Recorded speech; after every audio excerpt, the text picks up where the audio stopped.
चलिए बच्चों, हमने यहीं पर वीडियो रोका था। आपका पहला वाला वीडियो टाइम ज़्यादा हो जाने की वजह से हमको रोकना पड़ गया था और वहीं से हम शुरू करते हैं जहाँ से हमने रोका था। तो हमने आपको ये बताया हुआ था कि जो लोथल था, सिंध घाटी सभ्यता का एक पंतन नगर हुआ करता था, एक बंदरगाह हुआ करता था, जिसकी खोज रंगनाथ राव के माध्यम से किया गया था। यज्ञदत्त शर्मा ने भी इसमें सहयोग किया था। इसके अलावा हाथी दांत का पैमाना, यहाँ पर हाथी दांत का पैमाना मिला है। अगर हम लोथल की बात करें तो यहाँ पर हाथी दांत का पैमाना भी मिला है। और आपको पता है ये जो लोथल है सिंध घाटी सभ्यता का एक स्थल का नाम है। इसी प्रकार सिंध घाटी सभ्यता के अंतर्गत कई सारे स्थल खोजे गए हैं। जैसे अगर हम बात करें हड़प्पा, मोहनजोदड़ो हो जाएगा, ये सब स्थल हैं जो सिंध घाटी सभ्यता के अंतर्गत खोदे गए हैं या खोजे गए हैं। चलिए, अगर हम हड़प्पा की बात करें तो हड़प्पा के उत्खननकर्ता का नाम दयाराम साहनी है। मोहनजोदड़ो के उत्खननकर्ता राखल दास बनर्जी हैं। कालीबंगा की अगर हम बात करें तो कालीबंगा वर्तमान में राजस्थान, गंगानगर राजस्थान में पड़ता है, ये भी आपको पता है। और घग्गर नदी के किनारे ये इस समय विराजमान है। आगे अगर हम बात करें तो बहुत सारे ऐसे स्थल हैं जो सिंध घाटी सभ्यता में मिले हैं। चलिए थोड़ा सा हम आपको बता देते हैं।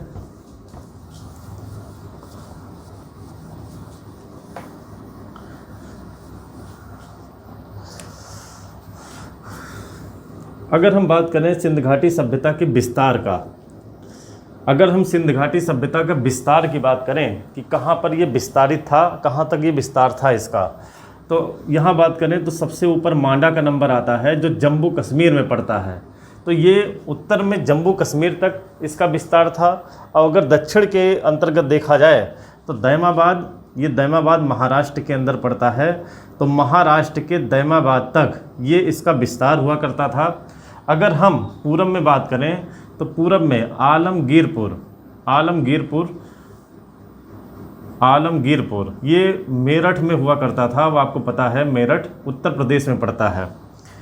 अगर हम इधर बात करें तो सुतकांगे डोर ये हड़प्पा सभ्यता का सबसे पश्चिमी छोर हुआ करता था। सुतकांगे डोर ये पड़ता है बल्चिस्तान में पड़ता है। तो ये सब भी आप लोग की बात याद रखिएगा। तो ये हड़प्पा सभ्यता का विस्तार था। ऊपर जम्मू कश्मीर, नीचे महाराष्ट्र। अगर हम पूरब की बात करें तो यहाँ पर मेरठ उत्तर प्रदेश, यहाँ पर सीमा आगे ख़त्म होती थी। और अगर पश्चिम की बात करें सुतकांगे डोर बल्चिस्तान के अंतर्गत पड़ता है। इसके आगे अगर हम बात करें तो आपको पता है, अगर भारत का मैप आप बनाएं, तो उत्तर दक्षिण, चलिए अभी थोड़ा सा हम आपको बताते हैं उसके बारे में भी। पहले आप जान लीजिएगा, जो हड़प्पा सभ्यता था यानी जो सिंध घाटी सभ्यता थी, ये भारत की पहली नगरीय सभ्यता थी या भारत की पहली शहरी सभ्यता थी। ये सबको पता है, ये भारत की पहली नगरीय सभ्यता या शहरी सभ्यता हुआ करती थी। अगर हम बात करें कहाँ से अन्नागार, सिंध घाटी सभ्यता में कहाँ से अन्नागार या स्नानागार मिला है, यहाँ से क्वेश्चन खूब सारे पूछे जाते हैं। स्नानागार या अन्नागार कहाँ से मिला है, तो आप लोग याद रखिएगा बच्चों, अन्नागार या स्नानागार सिंध घाटी सभ्यता के एक स्थान जो हमने बताया था मोहनजोदड़ो से मिला है। मोहनजोदड़ो से ही स्नानागार, अन्नागार मिला है। इसके अलावा अगर हम बात करें हाथी दांत का पैमाना, तो हमने बता दिया हाथी दांत का पैमाना आपका लोथल से मिला है। हम इसके बारे में विस्तार से आपको पढ़ाएंगे, लेकिन हम थोड़ा सा बस आपको रिवाइज करवा रहे हैं ताकि चीज़ें याद आ जाएं। उसके बाद हम विस्तार से शुरू करते हैं। फिर चलिए, तो हमारे पास अभी इतना समय नहीं है कि हम पूरा टॉपिक आपको बताएं। हम थोड़ा सा बस आपको वहाँ तक ले जाना चाहते हैं ताकि आप जानते रहें चीज़ों को कि ये चीज़ें ऐसे हैं। मांडा जम्मू कश्मीर, दैमाबाद महाराष्ट्र, आलमगीर वो मेरठ और सुतकांगे डोर बल्चिस्तान के अंतर्गत ये पड़ता है। आगे अगर हम बात करें बच्चों, अगर हम पूरे भारत के नज़रिए से देखें, वर्तमान भारत के नज़रिए से अगर देखा जाए, तब आपको पता है भारत के बिल्कुल उत्तर में, भारत के वर्तमान में बिल्कुल उत्तर में पड़ता है, अभी भी पड़ता है जम्मू कश्मीर।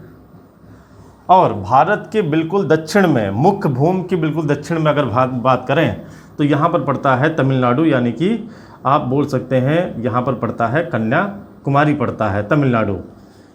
अगर हम इधर बात करें, या आप ये बोल सकते हैं यहाँ पर तमिलनाडु बोल सकते हैं, जो सबसे दक्षिण में पड़ता है वर्तमान में। अगर हम इधर बात करें, सबसे पूरब की बात करें वर्तमान में, तो अरुणाचल प्रदेश का नंबर आता है जो सबसे पूरब में है। अगर हम बात करें सबसे पश्चिम की, तो पश्चिम में, भारत के सबसे पश्चिम में वर्तमान में गुजरात का नंबर आता है। ये सबको पता है। और आपको पता है कि भारत का जो सबसे उत्तरी बिंदु है, सबको पता है कौन सा है? इंदिराकाल है। इंदिराकाल भारत का सबसे उत्तरी बिंदु है। अगर हम बात करें भारत का सबसे दक्षिणी बिंदु कौन सा है? दक्षिणी राज्य तो अरुणाचल प्रदेश हो गया। दक्षिणी, अगर हम बात करें पूर्वी, बच्चों अगर हम बात करें पूर्वी, भारत का सबसे पूर्वी बिंदु की अगर बात किया जाए, तो अगर पूर्वी बिंदु आपसे पूछेगा तो पूर्वी बिंदु हो जाएगा आपका किबथू। फिर से एक बार देखिएगा, अगर बोला जाए भारत का सबसे उत्तरी बिंदु इंदिराकाल, भारत का सबसे पूर्वी बिंदु किबथू हो जाएगा। अगर बोलेगा भारत का सबसे पूर्वी राज्य अरुणाचल प्रदेश हो जाएगा। इसी प्रकार अगर बोलेगा मुख्य भूमि की सबसे दक्षिणी बिंदु कौन सा होगा, तो आपका आंसर हो जाएगा कन्याकुमारी हो जाएगा। अगर आपसे एग्जाम में पूछ ले कि भारत का सबसे पश्चिमी बिंदु कौन सा है, तो ये है गौर माता। तो ये भी आप लोग याद रखिएगा। तो आप लोग याद रखिएगा, जो इंदिरा काल है जम्मू कश्मीर में ही पड़ता है, बल्कि पीओके में पड़ जाता है ये। इसके अलावा अगर किबथू की बात करें, अरुणाचल प्रदेश में ही पड़ता है। अगर हम कन्याकुमारी की बात करें तमिलनाडु में, और गौर माता की अगर बात करें तो गुजरात में पड़ता है। सबको पता है। चलिए इसके आगे अगर हम बढ़ें, अब आपको ये भी पता है कि भारत में, अगर भारत का आप मैप बना के देखें या उठा के देखें, तो यहाँ से जम्मू कश्मीर से लेकर तमिलनाडु तक की जो लंबाई है, ये वाली जो लंबाई है, अगर बोला जाए ये लंबाई कितनी है, उत्तर से लेकर दक्षिण तक की लंबाई अगर आपसे बोला जाए, यहाँ से लेकर यहाँ तक की लंबाई अगर आपसे बोला जाए कितनी है, तब आपका हो जाएगा 3214 किलोमीटर है। भारत में उत्तर से लेकर दक्षिण तक की लंबाई 3214 किलोमीटर है। अगर हम बात करें भारत में पूरब और पश्चिम, यानी यहाँ से अगर ये वाली लंबाई की बात किया जाए, तो ये वाली लंबाई है 2933 किलोमीटर है। ये आपकी समझ में आ गया होगा। यानी उत्तर दक्षिण वाला ज़्यादा है, और अगर पूरब पश्चिम वाला अगर देखा जाए तो ये आपका कम है। पूरब से लेकर पश्चिम तक की कुल लंबाई है 2933 किलोमीटर है।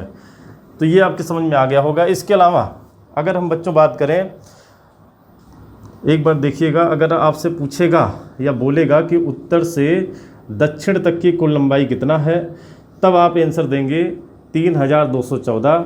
अगर आपसे बोलेगा कि आप बताइए पूर्व से पश्चिम तक की कुल लंबाई कितना है, तब आप आंसर करेंगे 2933 किलोमीटर है।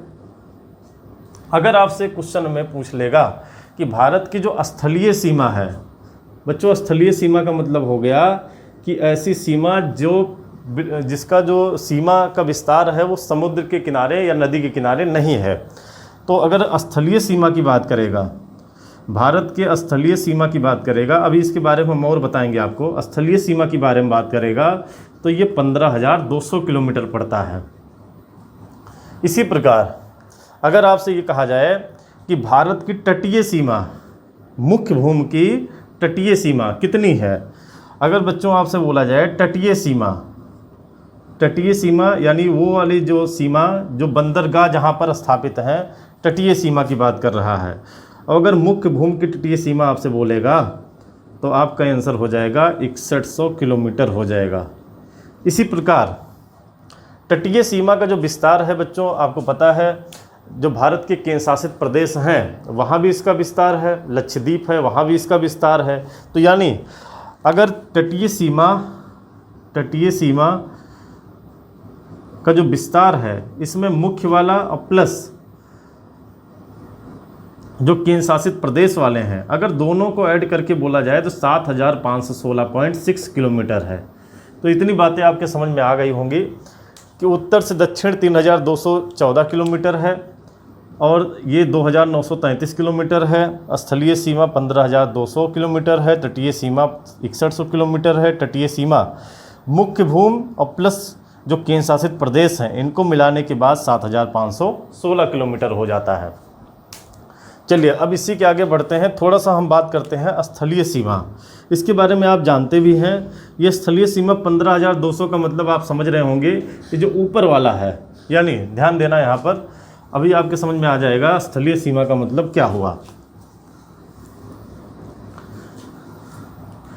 अगर स्थलीय सीमा की बात किया जाए, स्थलीय सीमा की बात किया जाए तो आपको पता है जो स्थलीय सीमा है, स्थलीय सीमा इसकी जो लंबाई हमने बताया ये है 15200 किलोमीटर है, 15200 किलोमीटर है।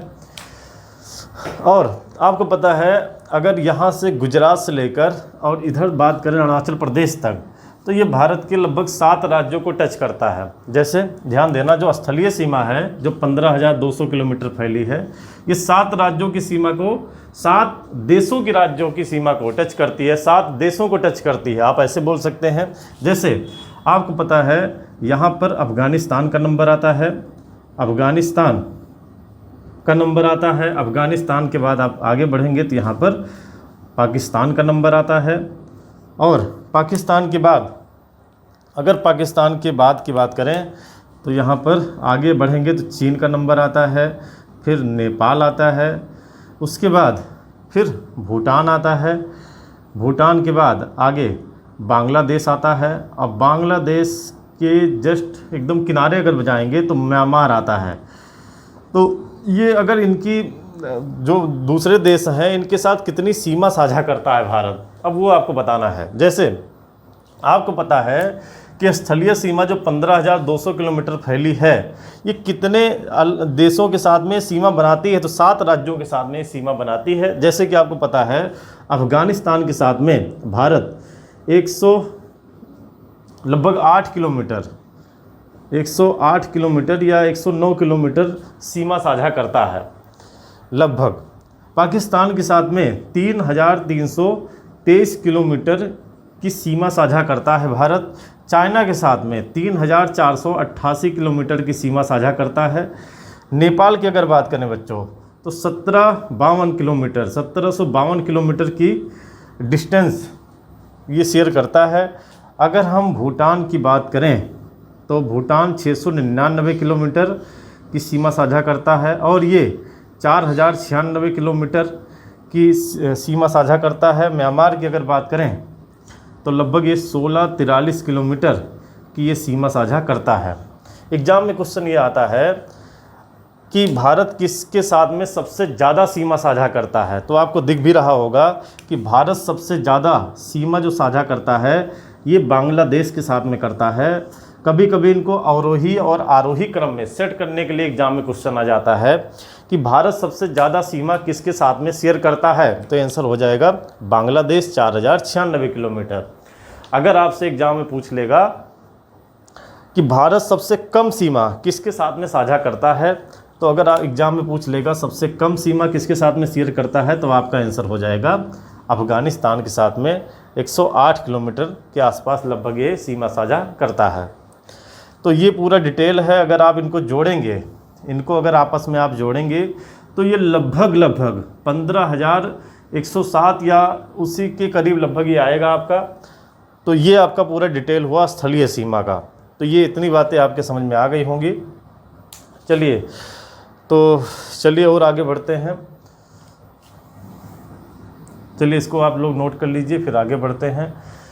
एक बार हम दोबारा से आपको बता देते हैं, ये अब सारी चीज़ें हो गई थी आपकी। चलिए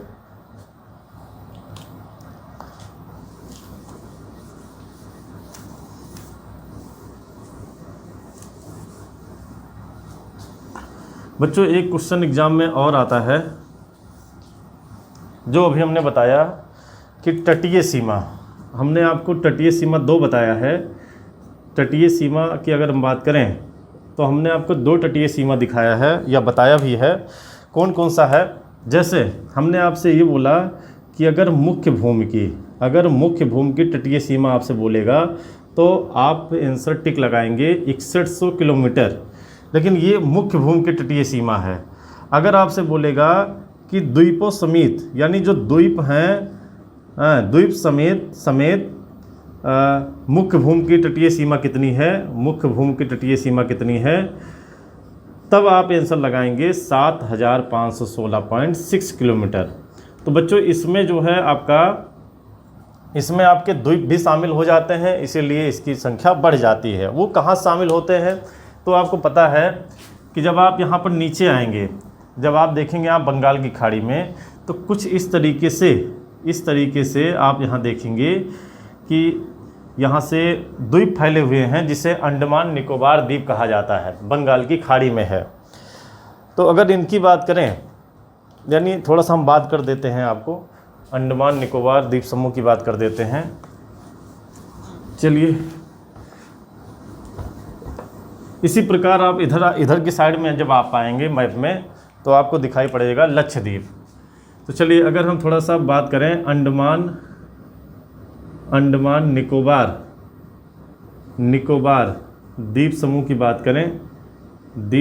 बात करें, तो आपको पता है इसकी राजधानी सबको पता है, पोर्ट ब्लेयर है। यहाँ एक बंदरगाह भी है, इसके अलावा एक यहाँ पर एयरपोर्ट भी है। अगर हम यहाँ की बात करें तो यहाँ की सबसे ऊंची चोटी कौन सी है, एग्जाम में क्वेश्चन आता है अंडमान निकोबार की सबसे ऊंची चोटी का नाम क्या है, तो आपका आंसर हो जाएगा सैडल पीक यहाँ की सबसे ऊंची चोटी का नाम है, एग्जाम में कई बार आया है। इसके अलावा अगर अंडमान निकोबार द्वीप समूह की और सारी बात करें तो आपको पता है यहाँ पर तीन द्वीप पाए जाते हैं जो बहुत ज़्यादा फेमस रहते हैं। तीन द्वीप पाए जाते हैं जो बहुत ही ज़्यादा फेमस है। जैसे ध्यान से देखिएगा, 3 द्वीप है जिसका नाम भी परिवर्तन किया गया है। जैसे अगर हम बात करें रॉस आइसलैंड यानी रॉस द्वीप, इसका नाम भी परिवर्तन कर दिया गया है। इसके अलावा और भी है, जैसे नील द्वीप, इसका भी नाम परिवर्तित कर दिया गया है। इसके अलावा अगर हम तीसरे की बात करें तो हैवलॉक द्वीप। तो ये 3 द्वीप हैं जिनका नाम संशोधन करके कुछ बदल दिया गया है, और ये तीनों द्वीप अंडमान निकोबार के दक्षिणी अंडमान में स्थित हैं ये। तो इनके बारे में अगर आप, इनका जो नाम परिवर्तन हुआ है, जो नया नाम इनका रखा गया है, जिसे रॉस द्वीप का जो नाम रखा गया है वो रखा गया है नेताजी सुभाष चंद्र बोस द्वीप। तो बच्चों इसका नाम परिवर्तन करके रखा गया है।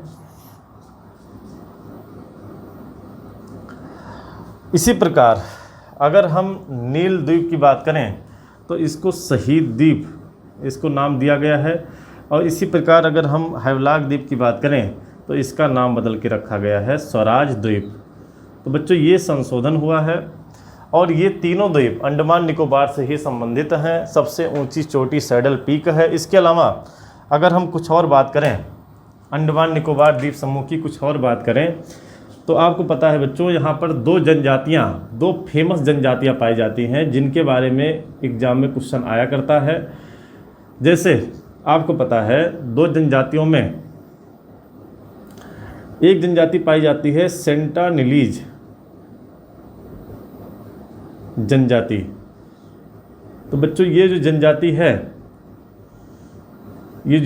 है सेंटानीलीज, ये द्वीप पर पाई जाती है। और आपको पता है ये जो जनजाति है फेमस इसलिए है क्योंकि ये धनुष बाण चलाती है। इसी वजह से 2011 में दूर से ही इनकी जनगणना कर लिया गया था, क्योंकि ये धनुष बाण चलाते हैं। इसके अलावा यहाँ पर और भी जनजातियाँ पाई जाती हैं। जैसे आपको पता है सोमपेन जनजाति भी पाई जाती है, सोमपेन जनजाति। अब आपको पता है कि जो सोमपेन जनजाति है ये ऐसी जनजाति है जो मानव का भक्षण करती है। ये मानव का भक्षण करने वाली, मानव का भोजन करने वाली ये जनजाति है सोमपेन जनजाति, ये भी अंडमान निकोबार द्वीप समूह में पाई जाती है। तो ये बच्चों आपके समझ में आ गया होगा कि कैसे चल रहा है। अंडमान निकोबार द्वीप समूह हमने बताया, सबसे ऊंची चोटी बताया, 3 द्वीप के नाम बताए, इसके अलावा 2 जनजातियां पाई जाती हैं, उनके नाम हमने बता दिया है आपको। अब इसके आगे हम बढ़ते हैं। बच्चों इसके आगे आप लोग देखिएगा,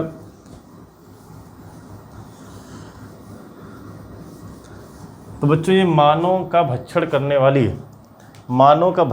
वाली ये जनजाति है। और आपको पता है कि मानव का नाम आया है, तो आपको पता है मानव सबसे ज़्यादा जो आजकल परेशान है वो रोग से है। और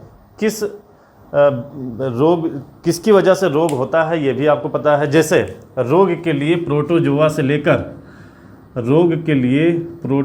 से लेकर कवक और ये सारी चीज़ें जो है विषाणु हो गए, वायरस हो गए, ये सब चीज़ें जो मानव को क्षति पहुंचा रही है। थोड़ा सा अगर हम प्रोटोजोआ की बात करें तो प्रोटोजोआ से होने वाले अगर हम 5 रोगों की बात करें तो ये आप सभी को पता है, हम सिर्फ आपका रिवाइज करवा रहे हैं।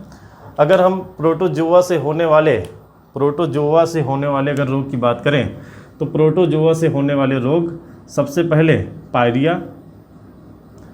पायरिया ऐसा रोग है जो प्रोटोजोआ से होता है। काला ज्वर भी एक ऐसा रोग है जो प्रोटोजोआ से ही होता है।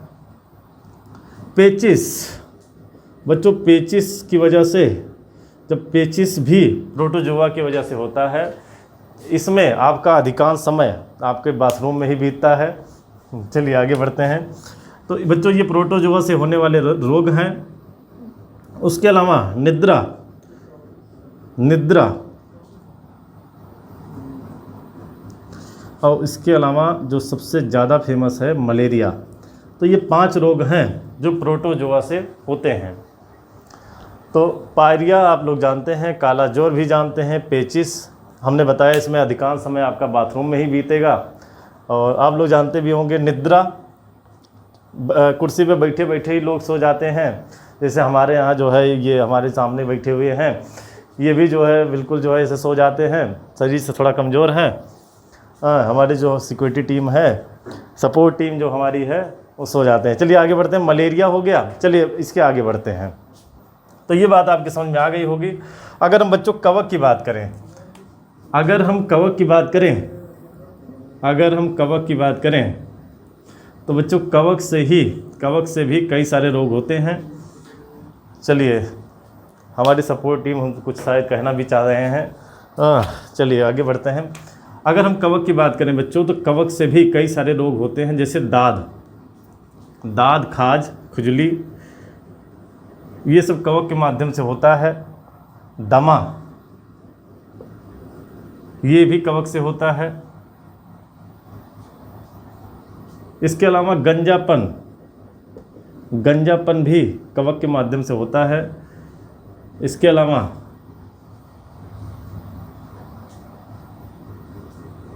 अलावा और भी रोग होते होंगे, आप लोग देख लेना। एक और याद आ रहा है, एथलीट, तो ये भी कवक के माध्यम से होता है। तो इतने सारे रोग हैं जो प्रोटोजोआ से, इतने सारे रोग हैं जो कवक से होता है। एग्जाम में क्वेश्चन पूछ लेता है आपसे कि बताइए निम्नलिखित में से कौन से कवक से होने वाला रोग है या प्रोटोजोआ से होने वाला रोग है। तो इसके बारे में हमने आपको बता दिया है। अब अगले वीडियो में आपको मिलेंगे पार्ट नंबर 3 के साथ। तब तक के लिए शुभ रात्रि, बाय बाय।